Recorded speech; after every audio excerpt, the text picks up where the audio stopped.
there are these two young fish swimming along, and they happen to meet an older fish swimming the other way, who nods at them and says, "Morning, boys, how's the water?" And the two young fish swim on for a bit, and then eventually one of them looks over at the other and goes, "What the hell is water?" The point...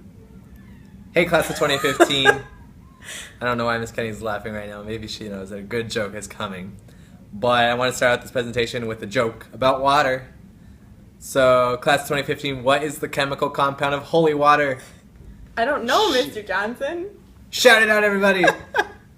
No one knows. It's H20. OMG! 3, 2, 1. Hey, class of 2015. 1, 2, 3. Hey, class of 2015. Mr. Johnson, Ms. Kennedy here, trying to explain what "this is water" means to us.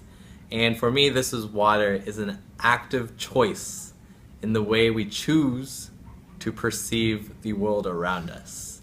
So, for example, when you are going about your day-to-day routines, there might be situations where you find yourself being really annoyed with what's going around you, but it's your choice to perceive what's going on around you as negative.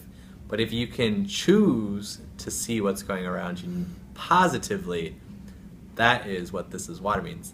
It's actively choosing the way you perceive what's going on around you and what matters to you. But that is not the point.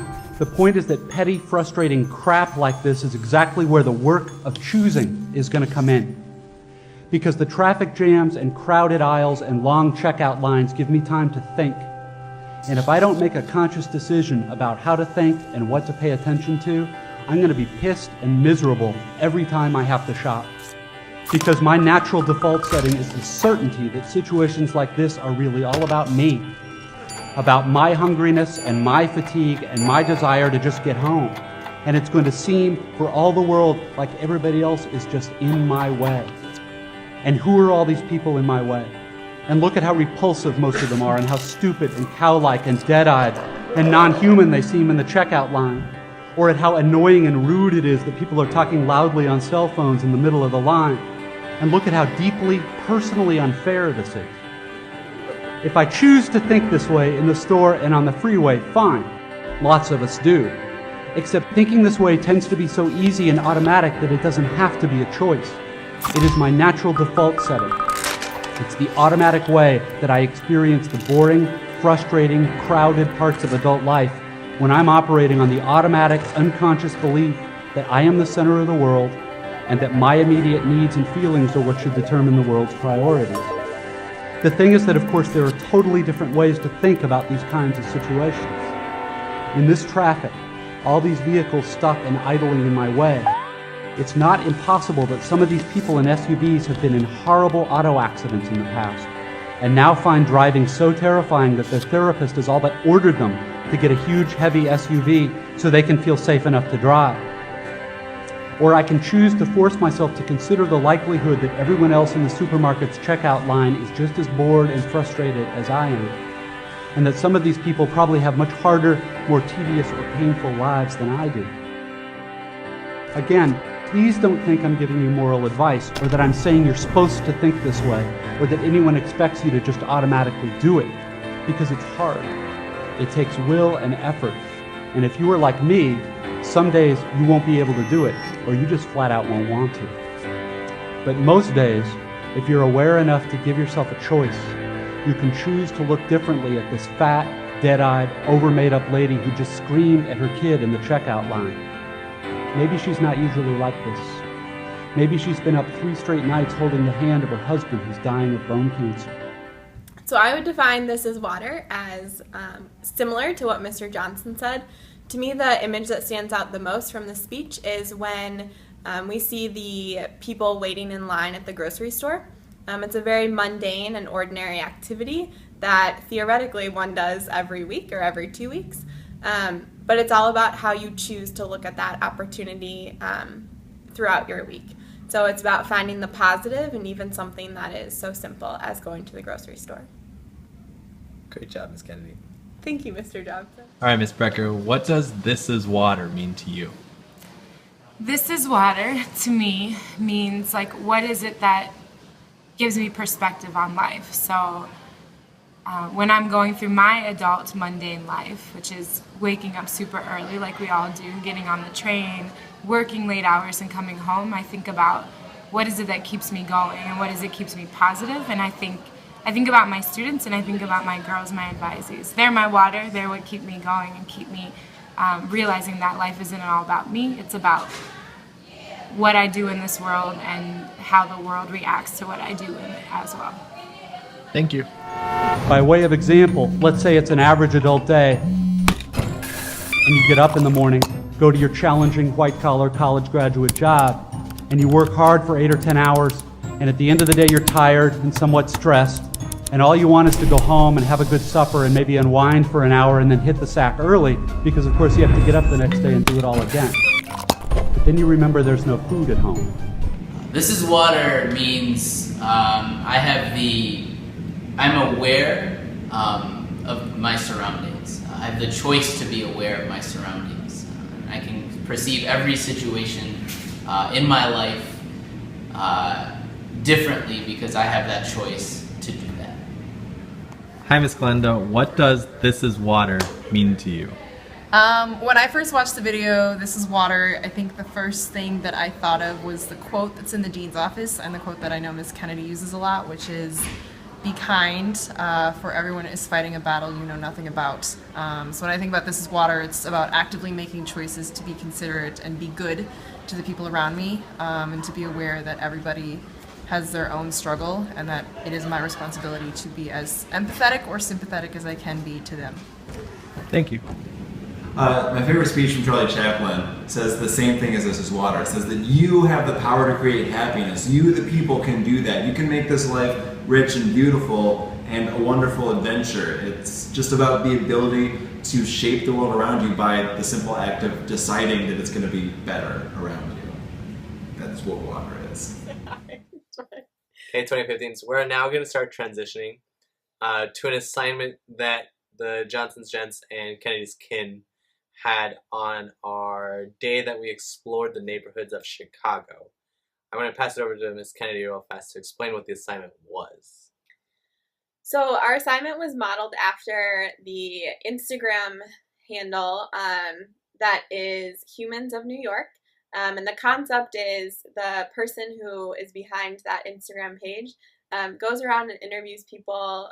Originally, he started in New York. Currently, he is abroad. But he asked them essentially their life story. And each picture of a person on that Instagram page is accompanied by a quote that has some sort of deeper meaning about their life. Some of the things are very mundane and relate to This is Water. So our students did the exact same thing, but with the people of Chicago. So on the following few clips, you're going to be seeing our students talking to random people they met in Wrigleyville and learning a little bit about their lives and how it's actually impacted them in the grand scheme of things. Enjoy. What was your biggest regret and your most proud accomplishment? Let's see. Biggest regret would be actually I wish I would have done more internships when I was in school. That I would have had easier time getting a job right out of college. So I wish I would have done that. I think I'm most proud of. I'm proud of the fact that I like what I do for a living. I like where I live, and I like working at Wrigley Field. We produce cartoons to educate kids and families about surgical procedures and healthcare issues. Sadly, families that enter the hospital don't have a lot of resources in terms of educating themselves and their kids about what's going to happen. So we produce these cartoons to educate kids and families in a way that kids can understand, hopefully to foster a dialogue, and at the end of the day relieve some stress and fear and anxiety that kids feel before they enter surgery. Wow, that's nice. So you did this all on your own? So that's the company that I'm starting now. Okay. So my friend came to me and said, "Damn, Sonny, this is a really good idea. I could easily see you getting 1 billion users of it." I say, that's not my goal. My goal is 1 billion smiles in 100 languages. So we're going to make the cartoons available in multiple languages. And at the end of the day, we're trying to make the world a happier, healthier place. And if at the end of the day, you know, I did my time here on this planet, it's time for me to move on. At my funeral, they say, hey, Sonny brought about 1 billion smiles on people's faces. That's my measure for success of a successful life for me. You have by far given us the most interesting answer. That Yes. is really, wow. Have you ever passed any struggles that came about, like, unknowingly? Like, you didn't expect them to be there? Oh, certainly. So in my prior life, I was an attorney, big law attorney downtown, practicing entertainment law. And I got up every day, and I hated what I was doing. Yeah. Didn't really feel like I was going to make a dent in the universe, and I believe that in order for you to live a big life, you need to be really passionate about what you do. And I wasn't passionate about what I was doing, and I knew I wasn't going to live that big life that I had envisioned for myself. So it was time to make a change. And then found out about this big problem, global problem with tiny docks, and said that this is my way to make a dent in the universe. I talked with families, I've talked with mothers, and they've literally just start crying as I tell them what we're trying to do, because they've been in this situation before, and they know the type of stress that when their child faces some sort of health procedure, the stress that it creates for the entire family, because parents feel every inch of anxiety and fear that a child feels before they're about to enter the hospital, or whether they have something such as the flu. It's it creates a lot of anxiety for the entire family. So I feel their pain, and I've kind of put my stake in the ground and said, this is the way I'm going to make my dent in the universe, and that's what I'm doing. Making your mark. That's good. What'd you say the name of your company was? Tiny Docks. So our chief characters, our heroes, are a 10-year thing. I don't know if you guys are old enough for Doogie Howser, but No, yeah, I know. Yeah. you guys are in high school. I think it was before your time. But so the hero, one of them is Dr. Patches. She is a 10-year-old girl doctor, smart as a whip, whiz kid who kind of holds the kids' hands and educates them in a language they can understand. And her sidekick is a 9-year-old boy wonder named Nurse Scrubs. Oh. So we're also trying to kind of undermine stereotypes about that doctors have to be males and nurses have to be females, and also hopefully inspire the next generation of healthcare practitioners as well. God, you're about to make me cry. It's such a good vision that you have. Like, what you've done is amazing. Oh, thank you. We're trying. We're working really hard to bring it to market, and like I said, this is a big global problem that we're trying to address. I have no idea how that would not be passed by anything. Right. Yeah. Do you have any advice for a graduating class? Yeah, we're graduating this Yeah. year. You are? Yeah. Sure. So I was doing something where I got up every day, and I knew that wasn't the way I was going to leave my mark. Find something that you're passionate about and pursue it doggedly, because life is too short. Cliche, but it's true. And make sure that you devote your entire life towards something that you feel like is going to be impactful and significant for you, because at the end of the day, you have to be happy, and at the end of the day, you should be happy with what you're doing when you get up, and you should look forward to what you're doing when you wake up every day. Thank you so much. Thank you so Sure. much. That was What do you do for a living? I'm a doctor. Doctor? Yes. Retired. Retired. Yeah. Okay, what college did you attend? Roosevelt University. What is one of your biggest regrets? One of my biggest regrets, honestly, telling my mother I didn't love her before she died. And what is your most proud accomplishment?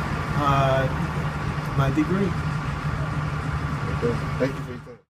All right. What's your proudest accomplishment? I'm starting my own business as of this last year. Yeah. What is it? I do corporate and social event planning. Okay. Was that a lot of hard work, or? It is. Right now I'm really stressed out dealing with one of my clients right now, in fact. So.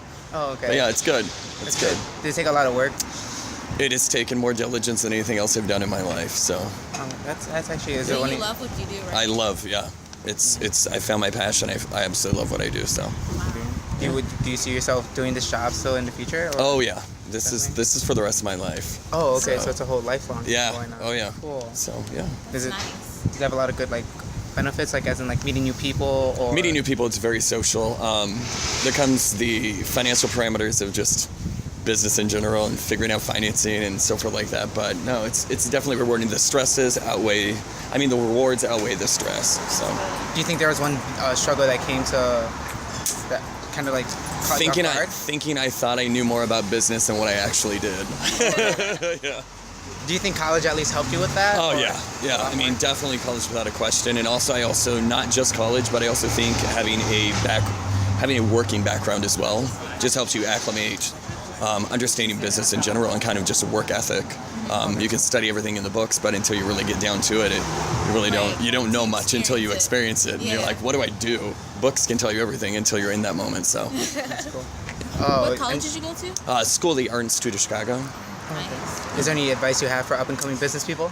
I would say, I would definitely do as much internships as possible. Get out there as much as possible and learn as much as possible. Not just through your books. Books are only going to teach you, again, so much. But true work, life experience is going to teach you more than anything in the world. So. Is there any requirements that are like social requirements or like mental requirements that help you do your work? No, just walk into it knowing that it's not going to be easy. Oh, okay. So, yeah. All right, awesome. Thank Sounds you. like Mushin. Yeah. Life before death. It is about the real value of a real education, which has almost nothing to do with knowledge and everything to do with simple awareness. Awareness of what is so real and essential, so hidden in plain sight all around us all the time, that we have to keep reminding ourselves over and over, this is water. This is water. Yeah? So, do you live in the neighborhood? And if so, how long have you lived here? That's a pretty long time.